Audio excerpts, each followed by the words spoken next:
Witchy Mamas. I am here today. We're going to be chatting about gemstone magic and specifically obsidian. I just realized that this keeps falling down, so that's cool. I am going to open up another window so I can pull up my video so I can find more people. If you're here joining me, please always make sure you throw a hashtag live into the comments. If you're watching this on a replay, please throw hashtag replay into the comments, hashtag replay, or comments wherever your comments are. It helps other folks find us, and what's the point of doing all this if nobody's watching? I want people to get to watch and enjoy it, and if you do that, it helps everyone else find it. Here we go. I'm opening and closed. Alright, so in our pre-show today, I thought that I would give you guys a little bit of a refresher on gemstone magic. So basically, specifically how you could use stones, particularly, here, I'm going to share this, particularly how you would use perhaps obsidian on my social media and in my emails this week. The theme has been protection magic, so obviously we're kind of slowly working our way towards talking about how obsidian is used for protection, obviously. So I want to talk a little bit about how gemstone magic might work for protection purposes specifically. Again, if you're joining me, please throw hashtag live into the comments, hashtag replay. I want to see who's here. I want to see who's watching so I can say hello. And of course, this is supposed to be an interactive experience, so if you have questions, please feel free to throw them below. Hey, Sweet Sally Soaps, I'm here. We're going to be chatting about obsidian and gemstone magic. If you're watching, please throw hashtag live into the comments so I can see you're here, so I can say hello, because Facebook doesn't tell me. Hey, Last Lottie, we're going to be talking about obsidian today.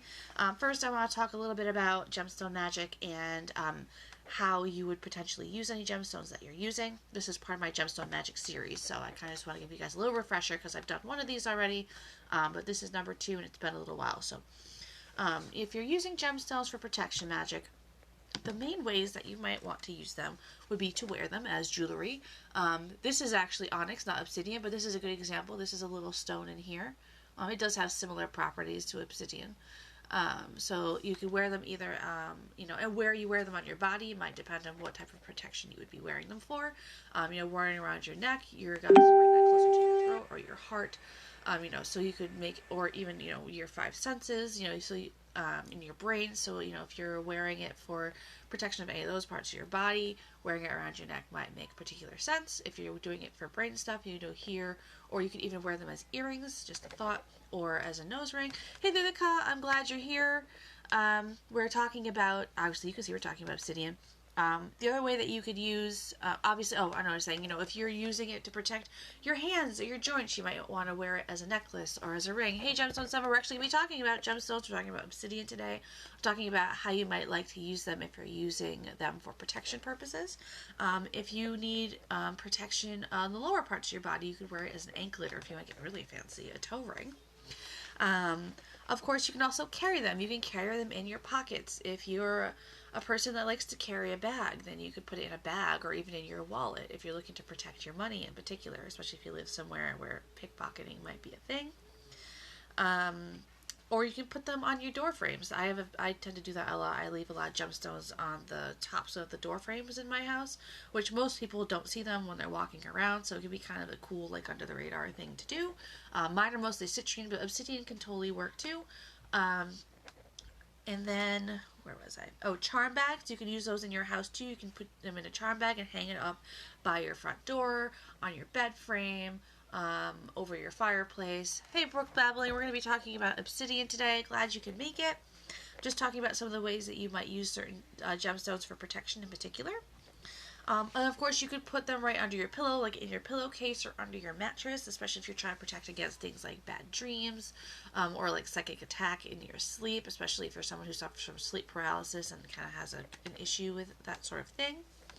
Another thing that people often do with stones they're using for protection is they might bury them or put them in the ground around the area that they're trying to protect. Like, if you have your own home and you own your own property, putting one in the 4 corners of your property is one thing that some people will do.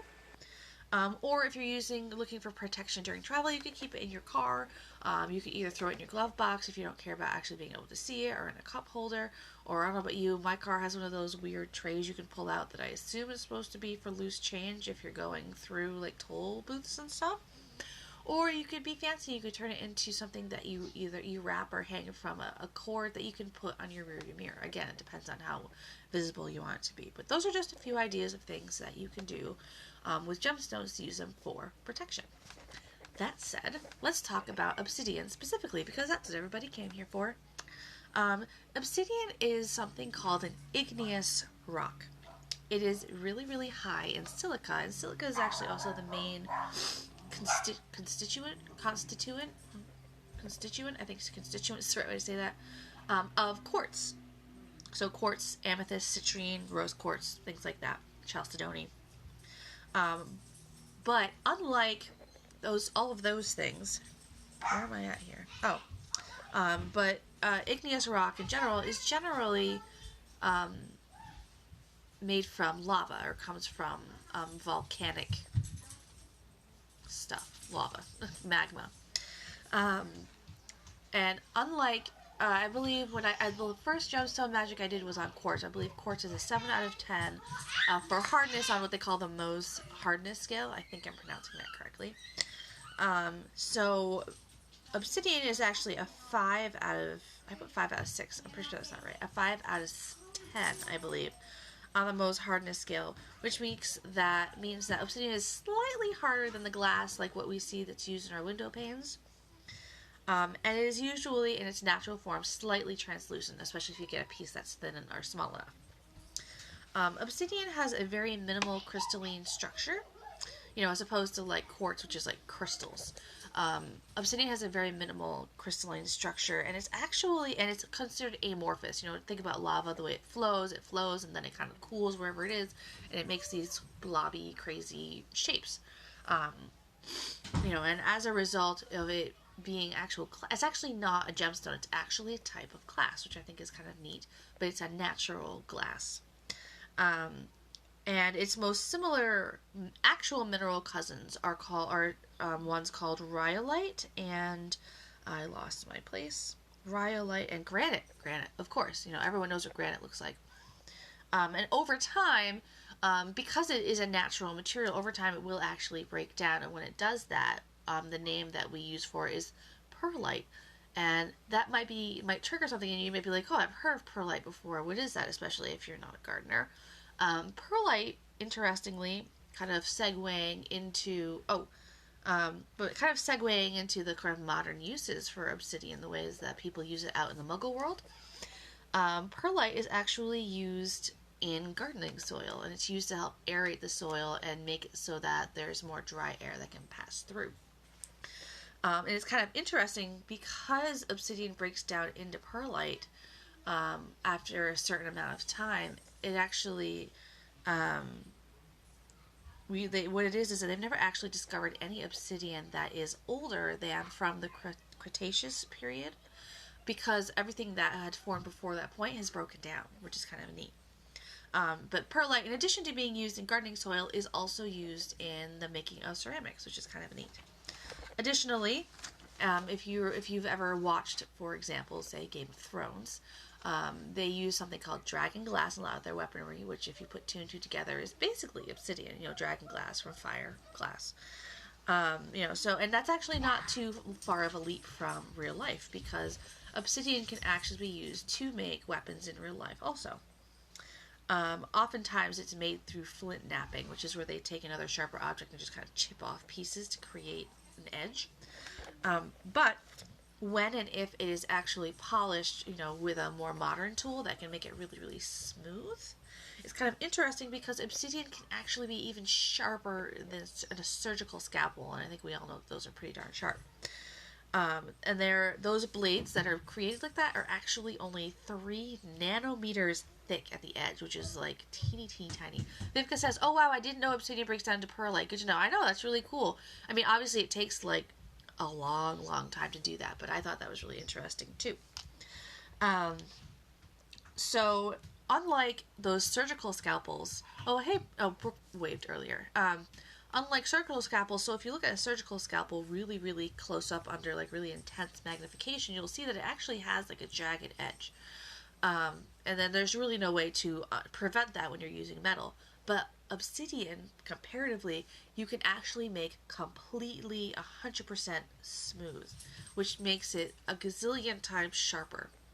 And there actually are some medical companies that are creating scalpels made from obsidian, especially for really micro precise surgery, because they're finding that at least in the first part of the healing period, people actually tend to heal a little more quickly, which is really cool. So obsidian actually has a few different uses too. And there are several different varieties of obsidian. I only have a couple to show you here today. I have one downstairs, but I forgot to bring it with me, but that's okay. One of them is snowflake obsidian. So it's, well, obviously obsidian is black. We'll start there. I do have some pieces, but I don't want to ruin the surprise because I'm going to show them to you later anyway. And obviously I'll tell you what they are when you see them then. But obsidian is black, and then snowflake obsidian also has extra little white, they're like almost like snowflake flower shaped splotches on it, for lack of a better term. So it's black and like grayish white. And actually, interestingly, because we're just kind of in the middle of Mabon season right now, snowflake obsidian is often associated with Mabon season because it's both black and white, representing the balance of the nighttime and the daytime. So this is a perfect time for snowflake obsidian, seasonally speaking, too. And then there's also rainbow obsidian, which is the piece I have downstairs. I forgot to bring up here. But as far as rainbow obsidian pieces go, you actually can't see the rainbow in it that well, so you're not missing a whole lot. It really just looks like black obsidian. But sort of like in the way that cat's eye or tiger eye, when the light hits it, it kind of refracts a little bit and has that iridescent effect to it. Rainbow obsidian is sort of like that, but when the light hits it just the right way, it looks like a rainbow. A spectrum inside the stone, which is really pretty. And then there's also Apache tears, which Apache tears are, so I mentioned earlier that obsidian is usually translucent. Obsidian, or Apache tears, I believe, are actually even more translucent than obsidian usually is. But the way that it's kind of especially characterized is if you put it in your hand, it looks black. But if you hold it up to the light, you can really see the light through it. And the story of the Apache tear and why it's called that, I used to know it really well, but it was basically, I believe, I think it's a myth about this particular warring tribe, and in order to win the fight, or they lost the fight, they were driven over a cliff, and as a result, it was believed that they turned into these stones, so they became the tears of the people that were grieving. And as a result, Apache tears in particular are supposed to be really good when people are grieving, so that's kind of neat. Little extra tidbit for you. But then as far as it comes to using obsidian for magic, obviously, as I said, snowflake obsidian is associated with Mabon, and balance, of course. And obsidian is kind of an interesting story. Obsidian is actually named after the Roman soldier who actually discovered it in Ethiopia. Why he was that far away, I'm not sure. His name was Obsius. I'm not up to date on my ancient Romans, so don't quote me on that pronunciation. But obsidian is associated with both fire and earth energy. Most sources I found online were talking about it being associated with earth energy, but to me, I associate it with fire energy absolutely too, because obviously it started in a volcano at one point. Obsidian is really great for a few different things. It helps to enhance psychic ability. It has a very, very smooth, reflective surface when it's polished nicely. And because it both enhances psychic ability and has such a beautiful, smooth finish to it, people will often use it for scrying and divination tools. Things like, spheres, or scrying dishes, or plates, or mirrors, crystal balls, so on and so forth. Let's see. And obsidian is also associated with physical strength and protection, which obviously, we were kind of leading up to that here. It's considered to be especially useful for protecting against the evil eye, protecting against psychic attack, and for protecting even against stress. So basically protection from anything.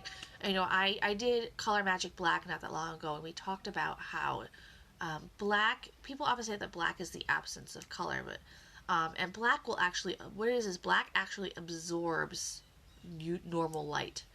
So when we think about, obsidian being black, in light of that idea that it's absorbing light, it's also, if and light equals energy, therefore obsidian is absorbing energy, which is really, really fascinating.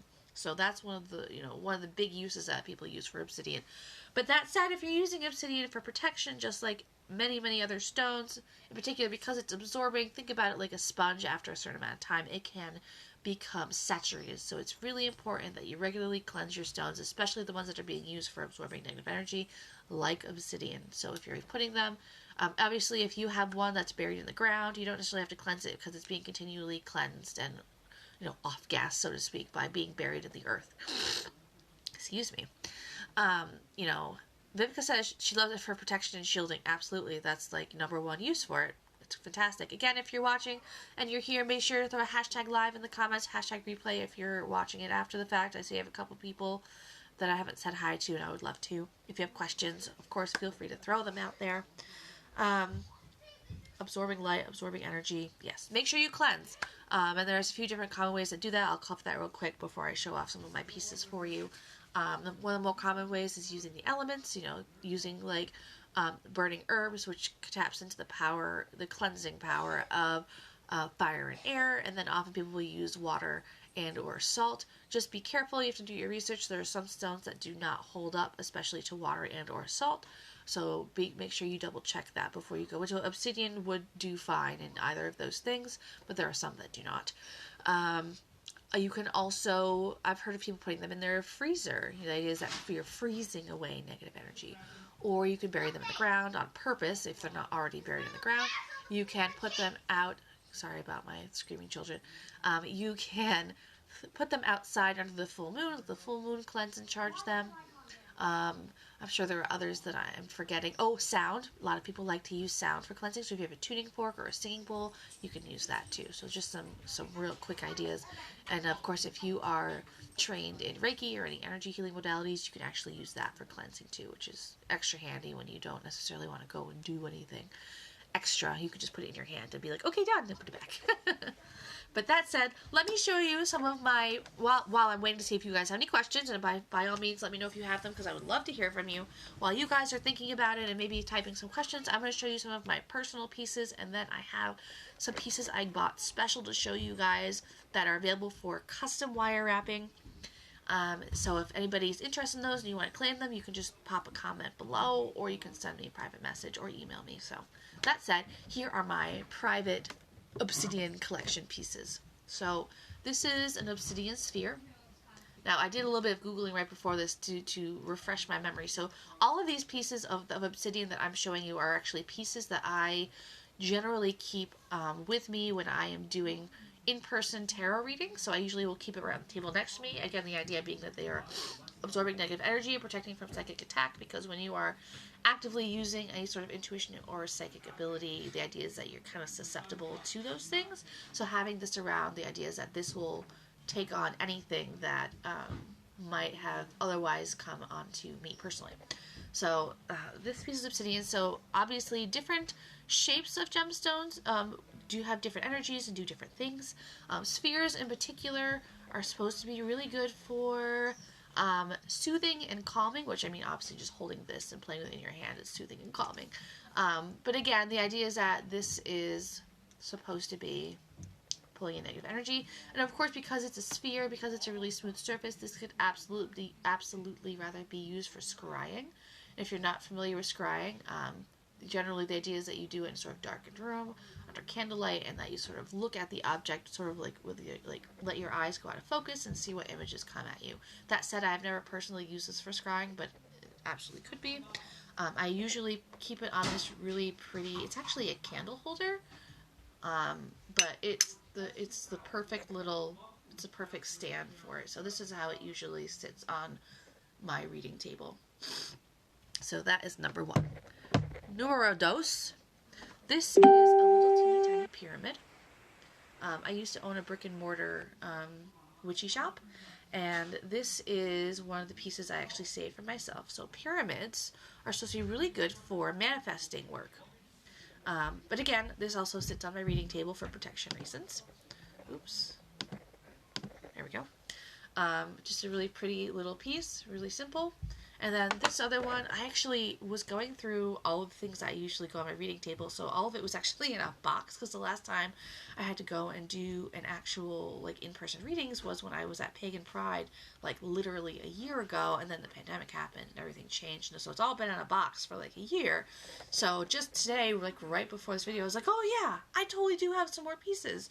So I was looking through it, and I actually forgot I even had this one, because I think I got it very shortly before that event, and then packed it away and forgot about it. So this is another piece of obsidian. It's actually polished into the shape of a crystal point. And you can kind of see there's a lot of different textures on here. You've got, this here is a little bit rougher, and then this side here is smooth. You can almost see the texture of the way it was cut or perhaps napped off of the stone it was taken from. Vivica says I have absolutely beautiful obsidian pieces. Thank you so much. I love them too. But things like that, crystal points are considered to be very good for directing energy and focusing energy. This white site that I was using for shapes, the closest it comes to is an obelisk. Obelisks are usually wider at the top and narrow, or wider at the bottom and narrow at the top. And this says that it says that obelisks are supposed to be good for bringing guidance through trust and light. And obviously on a reading table, if that's true of this piece, which isn't exactly an obelisk, I would say that's a pretty good thing to have handy. So there is my third obsidian piece. And of course my necklace, which isn't technically obsidian, but I wear it for the same general reason. And so now that I've done that, let me show you the pieces I bought, special for you guys. Now, I bought these, like, a lot of them last week, but I'm not sure. I feel like I bought, like, oh, maybe I only got one Apache tier? Only one Apache tier. Alright, so this one is an Apache tier. I don't know how well you can see with the light. You can actually see through it a little bit when I hold it like this. Like this. I hope that on Facebook they can see it. But this is an Apache tier, so this is what I was saying, that when you put it in your hand, it looks black. It looks, it looks opaque. That's the word I'm looking for. But when you put it up at the light, you can kind of see on the edges here that it's a little bit translucent, which is really, really cool. And Apache tears, like I said, are especially good for, oh, you can really see, I can really see how well clear it is here. Really good for grieving and protection, of course, too. Vivica says here that she read that it can be great for cutting cords. The arrowheads are points and sharp ends, I think. And for a stone altar, an obsidian arrowhead for the athame.